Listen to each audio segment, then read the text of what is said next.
Saya kalau dialog dengan pastor pendeta baik di Indonesia maupun luar negeri, selalu saya banggakan Islam. Satu-satunya agama di muka bumi ini yang kitab sucinya tidak bisa dirusak dan diacak hanya Al-Quran. Subhanallah. Inna nahnu nazzalna dzikra wa inna lahu lahafizun. Kami yang menurunkan Al-Quran dan kami yang memelihara. Satu titik pun tidak ada yang hilang dari Al-Quran sampai hari kiamat.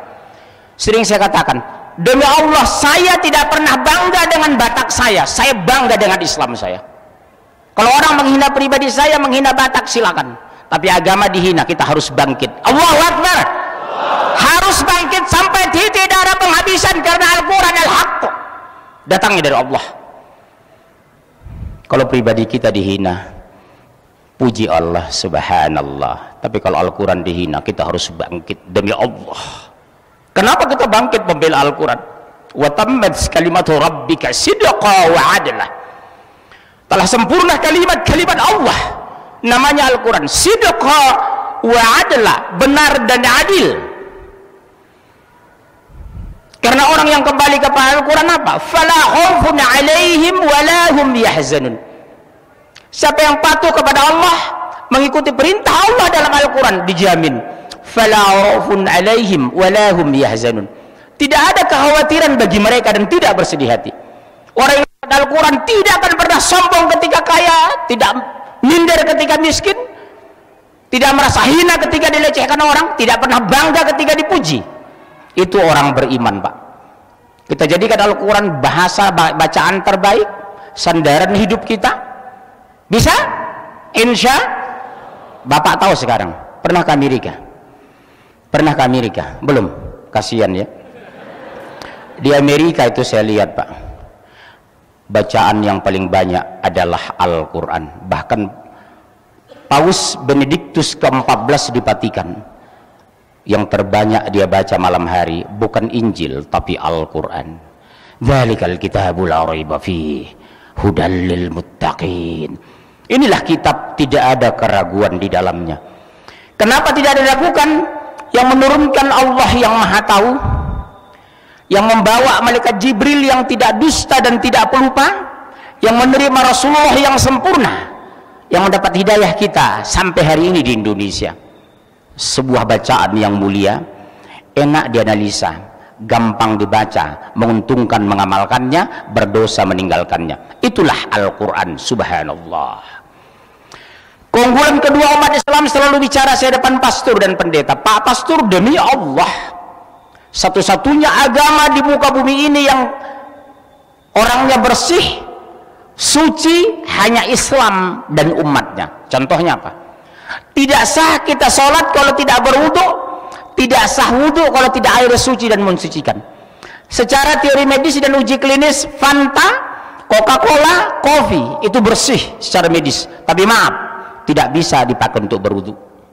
Tapi sayangnya umat Islam hanya membersihkan wudunya tapi tidak membersihkan lingkungannya. Umat Islam sayang suci ketika berwudu tapi tidak suci dalam ucapannya. Belum bisa mensolatkan kehidupan seperti dia solat dalam hidupnya.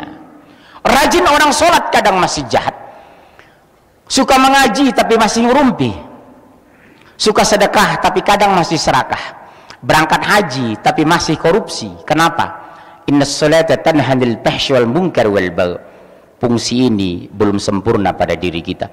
Sesungguhnya solat mencegah perbuatan keji dan mungkar. Tapi kenapa ada orang solat masih memilih ahok? Betul? Kenapa orang rajin ke masjid tapi dia pimpin orang kafir? Oksigen yang kita hirup dari Allah, betul? Air tanah kita sedot dari Allah, ruh yang di tubuh kita dari Allah, mati kita kembali kepada Allah. Kenapa masih memilih ahok? Di sini belum sempurna. Mulutnya berucap membaca Al-Quran tapi hatinya menghina Al-Quran. La tattakhizu yahuda wan nasara awliya. Diharamkan kamu menjadikan orang Yahudi dan Nasrani sebagai pemimpin, sebagai wali, sebagai saksi, sebagai sahabat. Maaf, saya Batak asli, Pak. Bapak saya setengah orang, ibu saya Sitorus dari Persambilan Porsea, sekampung dengan Jenderal TB Silalahi. SD sampai SMA saya di Sumatera Utara, belum pernah saya jadikan mereka sebagai sahabat terdekat. Gerobak, Bapak tahu gerobak? Gerombolan Batak. atau amuba asli muka Batak, atau gerobak pasir, gerombolan Batak susah diusir, betul? Bandung sudah mereka mulai kuasai. Lihat supir-supir angkot, betul? Target mereka pacaran dengan wati Bandung, pura-pura masuk Islam, punya anak murtad. Hati-hati Bu, hati-hati. Sunda suku paling target dimurtadkan, karena Sunda suku terbesar di Indonesia dan suku terbanyak muslim di Indonesia. Saya ulangi Bunda, Islam terbesar di Indonesia dan dunia adalah suku Sunda. Lebih dari 50 juta orang Sunda di Indonesia. Dan suku terkecil murtad, target mereka murtadkan orang Sunda, karena orang Sunda itu santun. Kalau sudah orang Sunda murtad, orangnya santun, gampang mengajak orang masuk Nasrani. Hebat kan teori psikologi mereka. Saya bangga dengan orang Sunda dulu, sekarang berkurang. Saya dulu bangga melihat orang Sunda taat, dulu sekarang mulai pudar. Sudah muncul orang-orang Sunda yang murtad menjadi pendeta. Hajjah Fatimah, sekarang pendeta Hajjah Fatimah. Di Cirebon, Danu Khalil Winata, Ustadz sarjana dari Sekolah Tinggi Ilmu Agama Islam Cirebon, sekarang pendeta Danu Khalil Winata. Dulu saya bangga demi Allah, bangga dengan Sunda. Sekarang kebanggaan itu mulai pudar. Sudah kupergoki orang-orang Sunda di Cianjur, Sukabumi, pindah agama, bangga dengan Nasrani. Subhanallah. 2 bulan lalu saya takbil akbar di Sukabumi. Neneknya masih pakai hijab, cucunya sudah bersalib digendong. Tapi orang mah cicing wairi ditu, abdi mah bingung kumaha. Cicing sadana. Yang kedua selalu saya banggakan ketika saya dialog dengan Nasrani. Demi Allah, kenapa kami orang Batak rabi-rabi masuk Islam, saya bilang. Satu-satunya agama di muka bumi yang bisa dipertanggungjawabkan secara ilmiah hanya Islam. Makanan kita teratur, makanan kita halalan thayyiban. Kenapa Bunda disuruh berhijab menutup aurat? Kenapa kita berbusana santun menutup aurat? Karena kita agama mulia, agama tinggi, agama calon surga.